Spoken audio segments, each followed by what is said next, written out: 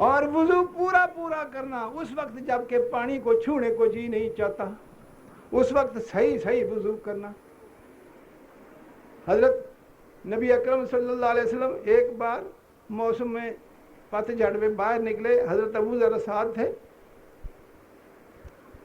تو ہوا کا جھونکا آیا، درخت کے پتے گرے، آپ نے فرمایا دیکھا یہ پتے کیسے جھڑتے ہیں؟ انہوں نے کہا حضور دیکھا۔ فرمایا کہ مومن جب وضو کرتا ہے تو پانی کے قطروں کے ساتھ اس کے گناہ اسی طرح جھڑتے ہیں جیسے درخت کے پتے جھڑتے ہیں۔ اللہ تعالی ہمارے وضو بھی قبول کرے۔ میرے بھائیوں عزیزوں، جب ہم وضو کرتے ہیں پہلے نیت کریں کہ ہم وضو اس لیے کرتے ہیں کہ ہمارے گناہ معاف ہوں، اللہ راضی ہو۔ اور میں یہ سمجھتا ہوں کہ جب یہ تو وضو ہے، اس سے کوئی گھٹیا چیز، جب ہم اپنا بول و براز دھوتے ہیں، طہارت اور استنجا کرتے ہیں، اس وقت بھی اگر نیت یہ ہو کہ ہم پاک ہوں گے، اللہ تعالیٰ کو پاکیزگی پسند ہے۔ نبی پاک صلی اللہ علیہ وسلم نے فرمایا ان اللہ نظیف یحب النظافۃ، تو اگر ہم صاف ستھرا رہیں، پاک رہیں تو اللہ تعالیٰ کو پاکیزگی پسند ہے۔ ان اللہ یحب التوابین ویحب المتطہرین، جو لوگ کوشش کے ساتھ طہارت حاصل کرتے ہیں اللہ تعالیٰ ان سے پیار کرتا ہے، اور اللہ تعالیٰ جس سے پیار کرے کس چیز کی کمی اس کو رہ سکتی۔ اللہ تعالیٰ ہمیں معاف کرے اور ہمیں ہماری نیکیاں رب تعالیٰ قبول کرے۔ یہاں ایک اور نقطے کی بات بھی میں کہہ دیتا ہوں، آ گئی ہے منہ پر۔ جبریل، یہودیوں نے سوال کیا، اللہ تعالیٰ کے رسول فرماتے ہیں کہ اس کا جواب تو میں جبریل سے پوچھ کر دوں گا۔ بات سمجھیں آپ؟ کچھ معلوم ہوتا ہے کہ اللہ تعالیٰ کا رسول جو اللہ تعالیٰ بتا دے وہی کہا کرتے تھے، اپنے پاس سے کچھ نہیں کہا کرتے تھے۔ ما ینطق عن الہوی ان ھو الا وحی یوحی۔ اور وہ لوگ جو یہ کہتے ہیں کہ وہ تو عالم الغیب تھے اور ہر چیز آسمان زمین کا تمام علم محمد رسول اللہ کے پاس تھا، یہ بات اس کی نفی کرتی ہے۔ ہمیں اللہ تعالیٰ کے رسول کے متعلق بھی اپنے درست خیال رکھنے چاہیے۔ اور پھر وہ بات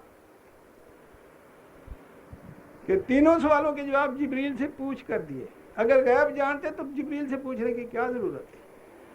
غیب جاننا اللہ تعالیٰ کا خاصہ ہے، غیب نہ جاننا یہ مومن کی شان ہے، محمد رسول اللہ کی شان ہے، ابراہیم کی شان ہے۔ جب ہم کہتے ہیں کہ اللہ کے رسول غیب نہیں جانتے تھے، ہمارے بعض دوست کہتے ہیں کہ یہ توہین کرتے ہیں رسول کی۔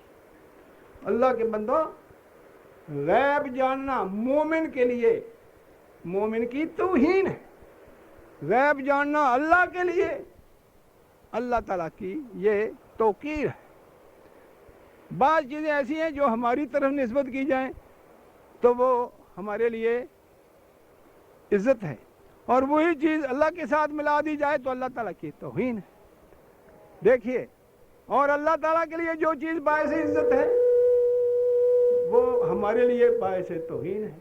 اللہ تعالیٰ خالق ہے، ہم مخلوق ہیں، وہ بہت عظیم ذات ہے، ہم بہت چھوٹی ذات ہیں، اور اللہ تعالیٰ کی صفات اس کو لائق ہے، ہمارے لائق ہے۔ اب دیکھیے، اگر کوئی آدمی ہے اس کی اولاد نہ ہو، نہ ماں باپ، نہ بہن بھائی، نہ خاندان، نہ کوئی، اکیلا ہو، ہم کہتے ہیں یہ اترا نکھترا ہے۔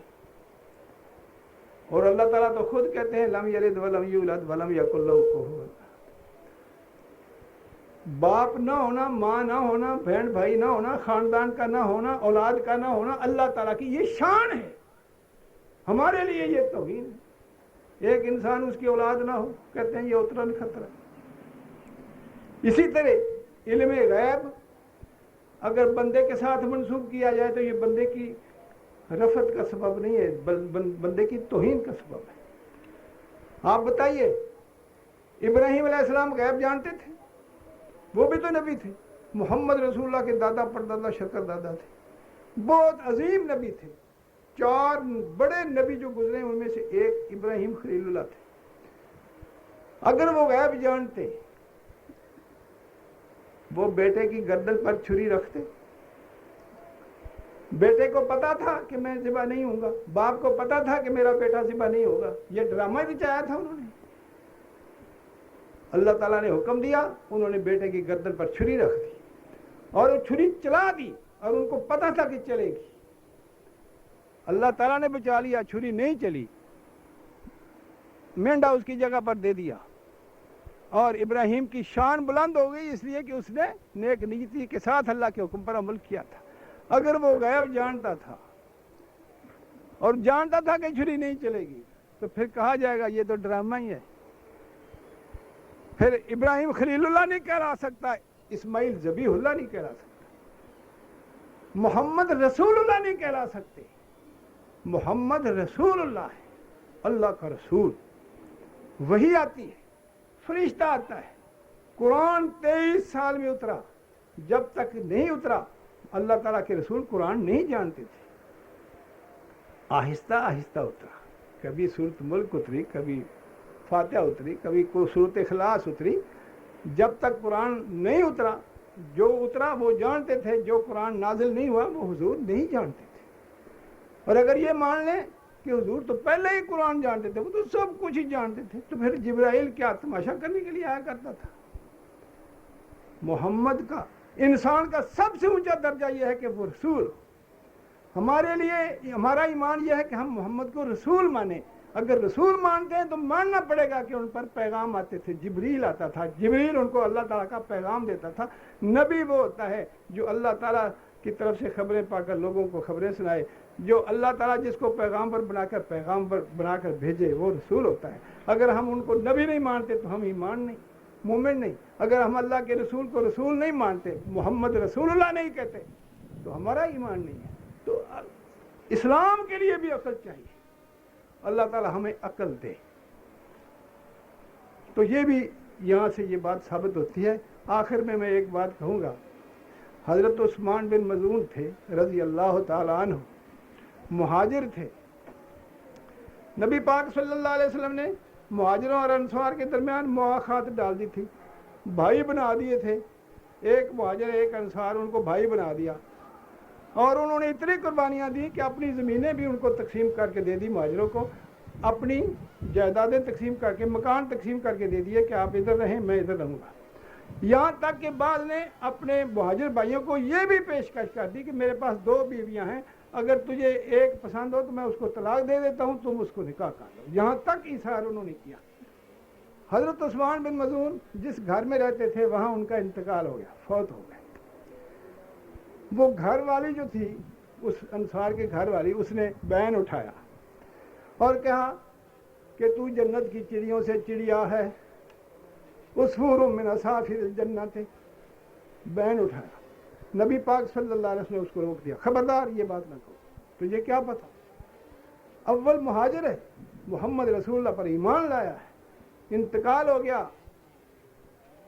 تو اس لڑکی نے جب کہا کہ جنت کی چڑیوں میں سے چڑیا ہے، بڑا نیک انسان تھا، حضور نے منع کر دیا، کچھ پتہ نہیں۔ تو گویا کسی کو پھرتے جاگتے کو کہنا کہ یہ جنتی ہے، یہ مشکل ہے ہمارے لیے، یہ فیصلے اللہ تعالیٰ کے ہاتھ میں ہیں، جنتی کون ہے کون نہیں ہے۔ ایک صحابی اول مہاجر، اس کے متعلق بھی اللہ تعالیٰ کے رسول نے منع فرما دیا کہ ہم اسے یہ نہیں کہہ سکتے کہ وہ جنتی ہے، اللہ جانے اس کا کیا حال ہے۔ لیکن وہ شخص جو مسجد کے ساتھ محبت رکھتا ہے، اس کے متعلق اللہ تعالیٰ کے رسول فرماتے ہیں، اذا رأیتم الرجل یتعاہد المسجد فاشہدوا لہ بالایمان۔ جب تم ایک آدمی کو دیکھتے ہو کہ وہ مسجد کا خیال رکھتا ہے، مسجد کی نگرانی کرتا ہے، مسجد کی خدمت کرتا ہے، تم اس کے ایمان کی شہادت دے سکتے۔ یہ ہے مسجد کا درجہ۔ اللہ تعالیٰ ہمارے دلوں میں مسجد کی محبت پیدا کرے۔ 7 شخص ہیں، اللہ تعالیٰ کے رسول فرماتے ہیں قیامت کے دن ان کو سایہ ملے گا اللہ کے سائے میں، اللہ کے عرش کے سائے میں۔ کون 7 شخص ہیں؟ دعا کریں کہ اللہ تعالیٰ پاکستانیوں کو بھی ان میں شمار کرے، لیکن ہمیں نہیں دکھائی دیتا۔ بہت کم ہوں گے لوگ ایسے جن کو عرش کا سایہ ملے گا۔ دعا کریں اللہ تعالیٰ ہمیں آپ کو سب کو عرش کے سائے کے نیچے مقام عطا کرے۔ کون شخص ہیں؟ پہلا شخص، سبعۃ یظلھم اللہ فی ظلہ یوم لا ظل الا ظلہ۔ 7 آدمی ہیں جن کو اللہ تعالیٰ اپنے عرش کے سائے کے نیچے جگہ دے گا، جس دن کہ اللہ کے عرش کے سائے کے بغیر کوئی سایہ نہیں ہوگا، نہ کوئی پہاڑ، نہ کوئی دیوار، نہ کوئی درخت، نہ کوئی چھپر، کچھ نہیں ہوگا۔ تو اس دن 7 آدمیوں کو سایہ ملے گا۔ پہلا شخص امام عادل، وہ حکمران جو انصاف کرتا ہے۔ اللہ، ہوگا کوئی پاکستان میں ایسا جو انصاف کرے؟ اس پر بھی ایک بات کی جا سکتی ہے، لیکن میں یہی وقت زیادہ نہیں لینا چاہتا۔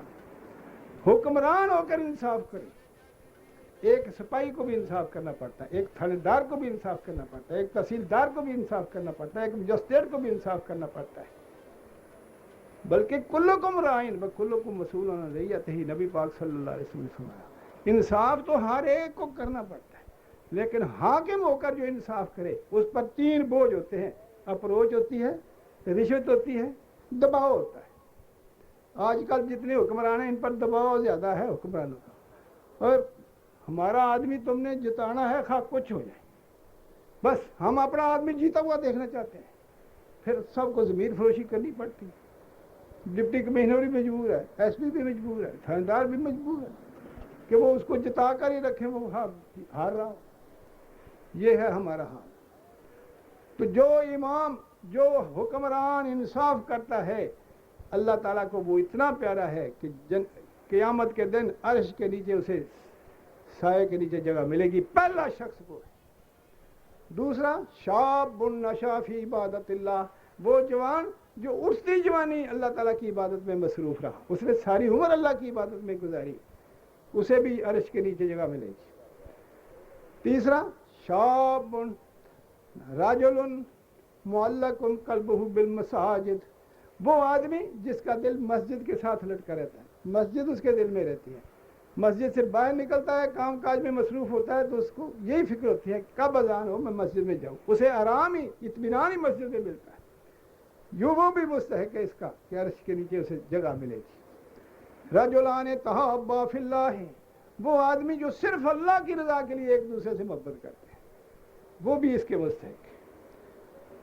رجل دعته امرأة ذات منصب وجمال فقال انی اخاف اللہ، وہ مرد جس کو ایک صاحب حیثیت عورت اور حسن و جمال والی عورت بدکاری کی طرف دعوت دے اور وہ کہہ دے کہ مجھے اللہ سے ڈر لگتا ہے۔ سبحان اللہ، اللہ کرے ایسے بھی ہوں۔ رجل تصدق بصدقۃ فاخفاها حتى لا تعلم شمالہ ما تنفق یمینہ، وہ آدمی جو صدقہ کرتا ہے، دائیں ہاتھ سے صدقہ کرتا ہے لیکن بائیں کو پتہ نہیں چلتا کہ کیا دیا، اتنا چھپا کر کرتا ہے، ریاکاری سے پاک، صرف اللہ کی رضا کے لیے، وہ بھی اس کا مستحق ہے۔ آخر میں فرمایا رجل ذکر اللہ خالیا ففاضت عیناہ، وہ آدمی جس نے تنہائی میں اپنے رب کو یاد کیا پھر اس کی آنکھوں سے آنسو نکلائے، اللہ کے خوف سے یا اللہ کی محبت سے، تنہائی میں کسی کو دکھا کر نہیں، اس کی آنکھوں سے آنسو آ گئے۔ تو جس کی آنکھ سے آنسو آ گیا اللہ کو یاد کر کے، اللہ کی محبت کی وجہ سے یا اللہ کے خوف کی وجہ سے، آنسو اگر وہ مکھی کے سر کے برابر بھی ہو، اللہ تعالیٰ نے اس پر دوزخ کی آگ حرام کر دی۔ اللہ تعالیٰ ہمیں ایسا مسلمان بننے کی توفیق دے۔ بھائی وقت ختم ہو گیا لیکن کلام ختم نہیں ہوا، میں یہیں آپ سے اجازت مانگتا ہوں۔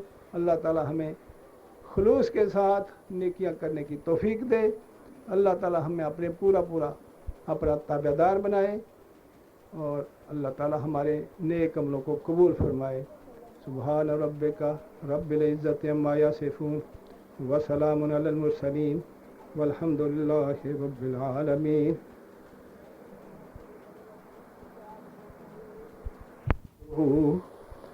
ونستعینہ ونستغفرہ ونؤمن بہ ونتوکل علیہ ونعوذ باللہ من شرور انفسنا ومن سیئات اعمالنا، من یہدہ اللہ فلا مضل لہ ومن یضللہ فلا ہادی لہ، ونشہد ان لا الہ الا اللہ وحدہ لا شریک لہ ونشهد أن محمدا عبده ورسوله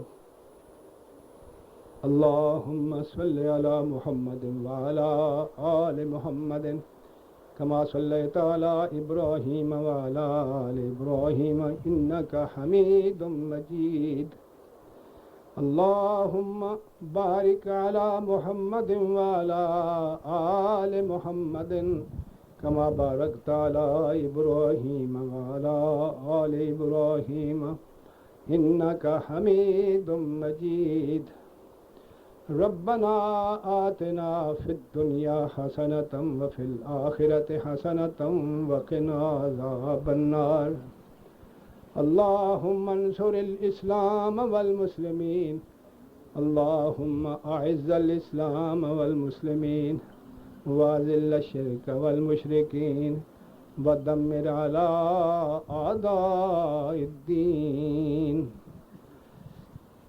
اللهم انصر الإسلام والمسلمين اللهم انصر عساكر المسلمين اللهم أعز الإسلام والمسلمين في باكستان وأفغانستان وكشمير وبوسنيا وفلسطين اللهم انصر الإسلام والمسلمين ودمر على أعداء الدين اللهم انصر من نصر دين محمد صلى الله عليه وآله وسلم واجعلنا منهم واخذل من أعرض عن دين محمد صلى الله عليه وآله وسلم ولا تجعلنا منهم تعادلوا عباد الله رحمكم الله إن الله يأمر بالعدل والإحسان وإيتاء ذي القربى وينهى عن الفحشاء والمنكر والبغي يعظكم لعلكم تذكرون اذكروا الله يذكركم وادعوه يستجب لكم ولذكر الله تعالى أعلى وأولى وأعز وأجل وأتم وأهم وأكبر